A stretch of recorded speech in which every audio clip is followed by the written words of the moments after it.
Have you ever felt na pagkatapos ng breakup, parang pinaglalaruan ka ng sariling isip mo?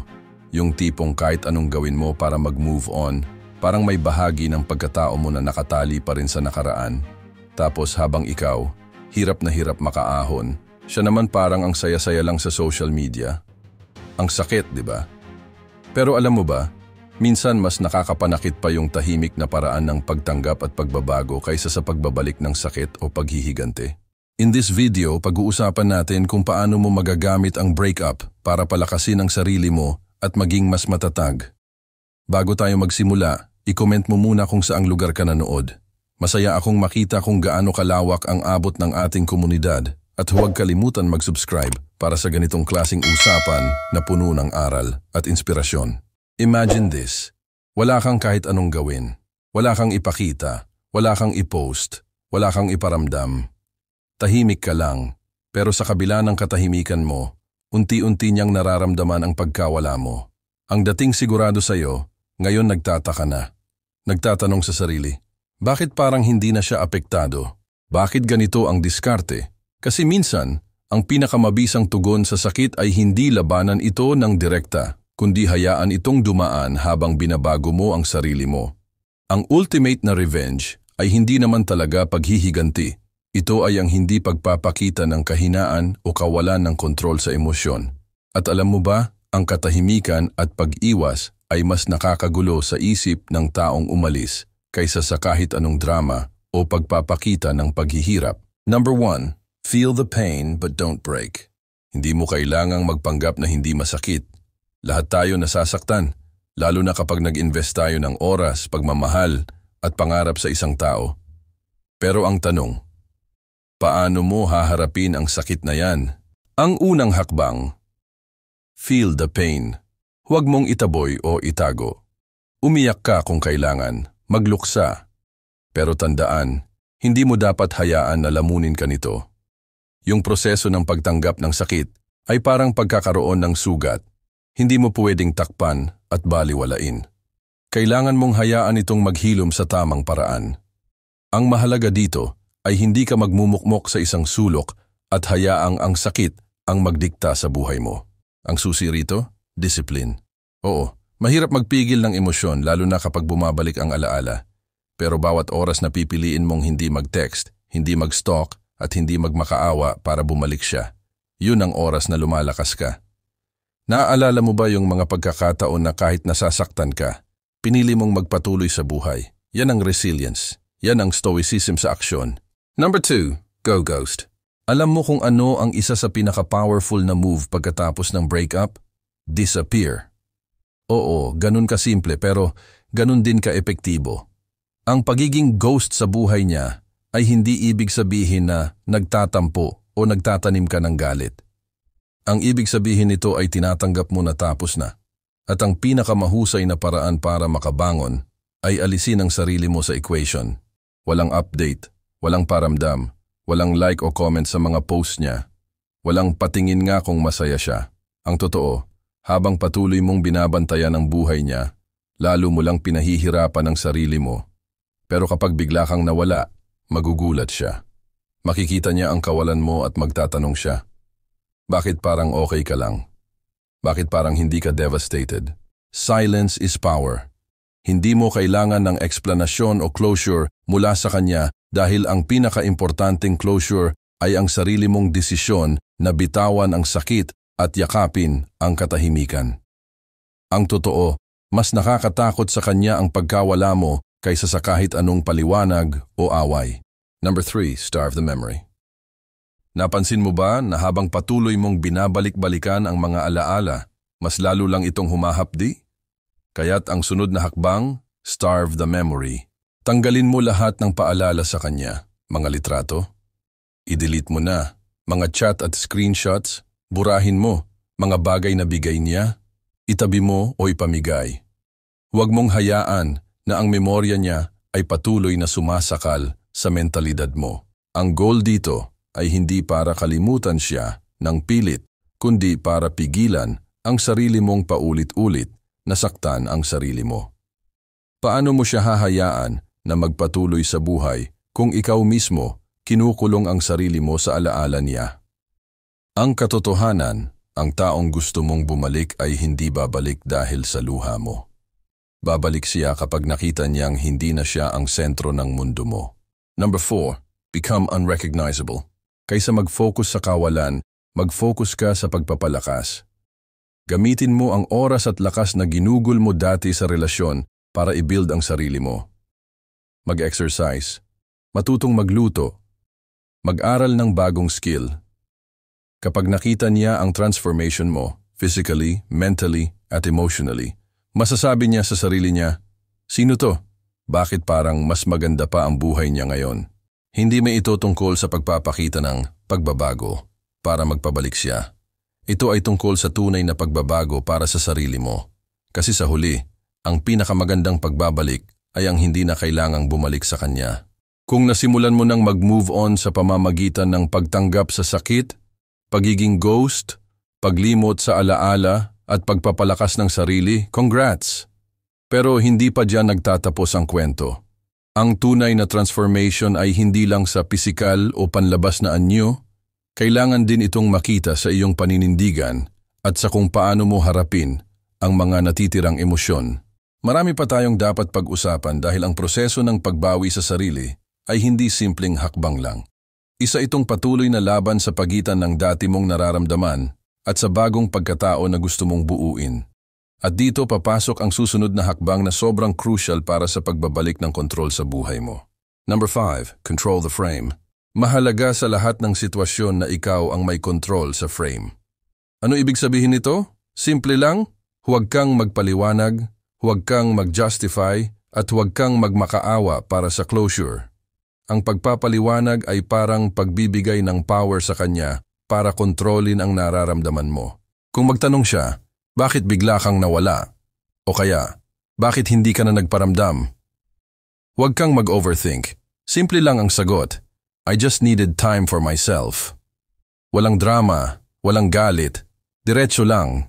Ang pagiging kalmado at kumpiyansa sa desisyon mo ay nagpapakita na hindi na siya ang priority mo. Karamihan sa atin may tendency na mag-explain, lalo na kung nasasaktan pa. Pero tandaan, ang tunay na lakas ay nasa tahimik na paninindigan, hindi sa paliwanag o pagsusumamo. Kapag hindi mo binigay ang sagot na inaasahan niya, maguguluhan siya. At minsan, ang kawalan ng sagot ay mas malakas pa sa anumang salita. Number 6, let your absence speak. Kung tutuusin, mas malakas ang dating ng kawalan mo kaysa sa mga salitang maaari mong sabihin. Habang siya ay abala sa pagpapakita na masaya siya, ikaw naman ay tahimik na nagtatagumpay. Tandaan mo, sa bawat post niya ng saya, sa likod niyan ay tanong kung bakit parang hindi ka naapektuhan. Ang kawalan mo ang nagpapaalala sa kanya kung ano ang nawala. Sa tuwing pipiliin mong huwag magparamdam, mas lalong lumalalim ang iniisip niyang, bakit? At diyan mo mas makikita ang halaga ng katahimikan. Ito ang pinakadiretsong paraan ng pagpapakita na hindi mo na siya hinahabol. Sa mundo kung saan lahat gustong ipakita kung gaano sila ka-okay sa social media, ang pagiging low-key at tahimik ay isang paraan ng pagpoprotesta na hindi mo kailangan ng validation. Ang kawalan mo ay parang echo sa buhay niya, palagi niyang maririnig kahit na walang tunog. Number 7, rebuild without her blueprint. Alam mo ba kung bakit maraming nagbabackslide sa ex? Kasi pagkatapos ng relasyon, sinusubukan nilang buuin ang buhay nila gamit ang parehong blueprint ng nakaraan. Ang resulta, parang lumang bahay na pilit mong tinatayo kahit sira-sira na ang pundasyon. Ang kailangan mong gawin ay magpatayo ng bagong buhay na walang koneksyon sa kanya. Gumawa ng bagong routine, maghanap ng bagong libangan, makipagkilala sa mga bagong tao. Sa madaling salita, palitan mo ang mga parte ng buhay mo na dati niyang bahagi. Kapag nakita niyang hindi na siya ang sentro ng mga plano mo, doon niya mararamdaman na talagang naka-move on ka na. At sa tuwing siya ay natutulog na iniisip kung bakit biglang naging bago ang lahat sa'yo, doon niya mapagtatanto ang halaga ng nawala. Number 8, own the narrative. Tigilan mo na ang pagiging biktima. Hindi mo kontrolado ang ginawa niya o kung bakit natapos ang relasyon, pero kontrolado mo kung paano ka magre-react. Kung gusto mong maging malaya sa sakit, kailangan mong palitan ang kwento sa utak mo. Hindi ka biktima ng pang-iiwan, Isa kang taong natuto at mas lumakas dahil sa pangyayari. Hindi mo kasalanan kung hindi naging sapat ang effort mo o kung hindi mo napigilan ang breakup. Minsan, kahit anong gawin natin, may mga bagay talagang hindi natin kontrolado. Simulan mo ang pagbabago sa pamamagitan ng pagbabago ng naratibo sa isip mo. Ang iniwan ay hindi kawawa. Ang iniwan ay may bagong pagkakataon para matuto at mag-evolve. Sa halip na isipin kung paano siya bumalik, isipin mo kung paano magiging mas mahusay na bersyon ng sarili mo. Number 9. Attraction through indifference. Ito ang isa sa mga pinakamahirap pero pinakamabisang hakbang. Kapag naging totoo sa sarili mo na hindi mo na siya kailangan, doon mas lumalabas ang tunay na kapangyarihan. Hindi mo kailangan magkunwaring masaya or okay. Kailangan mo lang talagang mag-focus sa sarili mo hanggang sa isang araw. Maramdaman mo na lang na hindi na siya ang unang pumapasok sa isip mo tuwing umaga. Ang pagiging indifferent o walang pakialam ay hindi ibig sabihin na naging bato ka na o wala ka ng emosyon. Ang ibig sabihin nito ay natutunan mong pahalagahan ang sarili mo, higit sa panghihinayang o pangarap na bumalik siya. At guess what? Kapag naramdaman niya na hindi mo na siya hinahabol at mas lalong hindi mo na siya kailangan, doon mo makikita ang tunay na reaksyon niya. Minsan ang pagiging walang pakialam ay mas nakakagulo sa isip ng iniwanan kaysa sa kahit anong pagsuyo. Okay, nandito na tayo sa huling bahagi ng usapang ito, ang final steps para tuluyan mong mabawi ang sarili mo matapos ang breakup. Malapit na tayong makarating sa punto kung saan hindi na siya ang laman ng isip mo tuwing umaga o gabi. Ang goal natin dito ay hindi para ipakita sa kanya na masaya ka o nagbago ka, kundi para talagang maramdaman mo ang tunay na kalayaan mula sa sakit at panghihinayang. Handa ka na ba sa panghuling hakbang? Simulan na natin.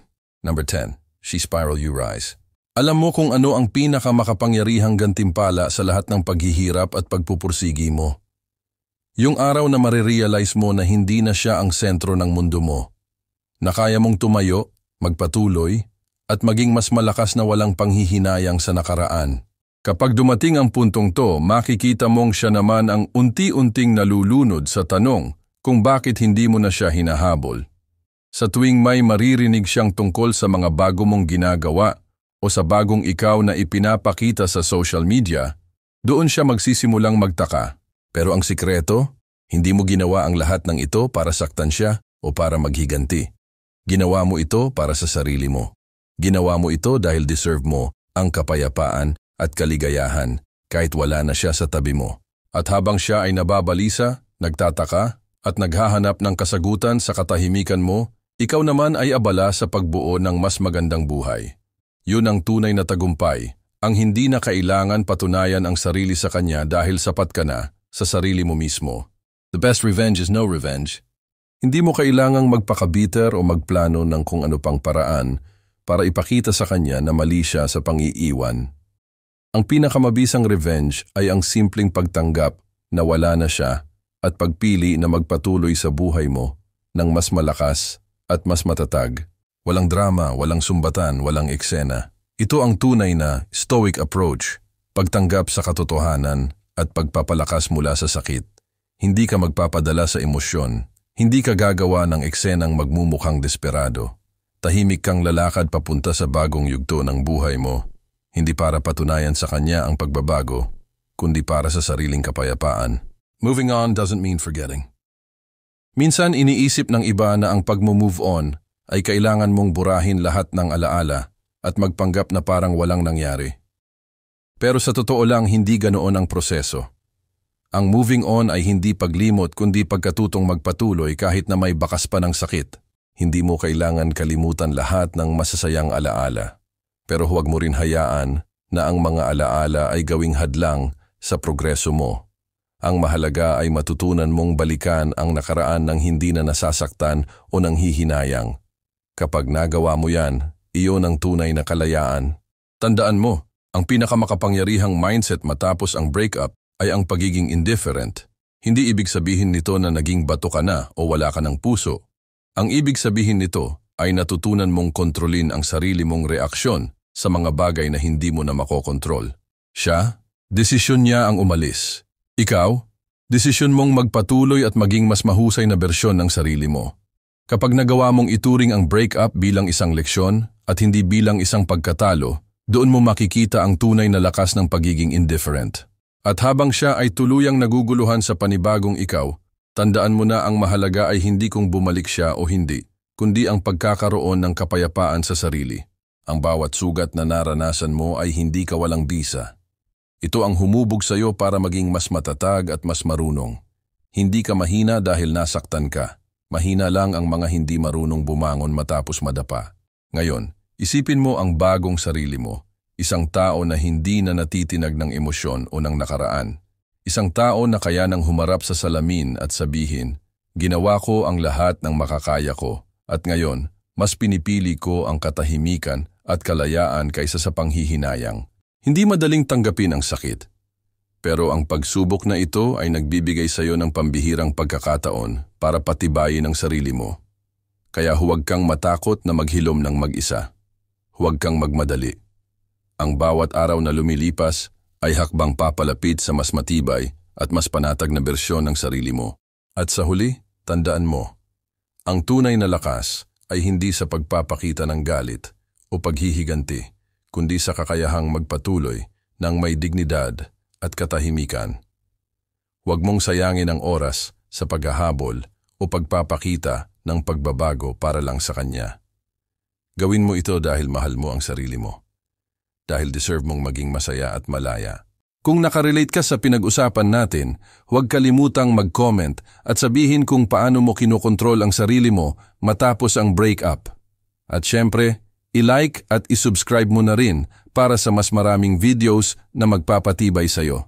Tandaan, ang bawat araw na lumilipas ay isang bagong pagkakataon para sa pagbabago. Hayaan mo siyang mag-isip habang ikaw ay tahimik na nagtatagumpay. Salamat sa pakikinig. At sa susunod ulit, tandaan, hindi mo kailangan ng revenge.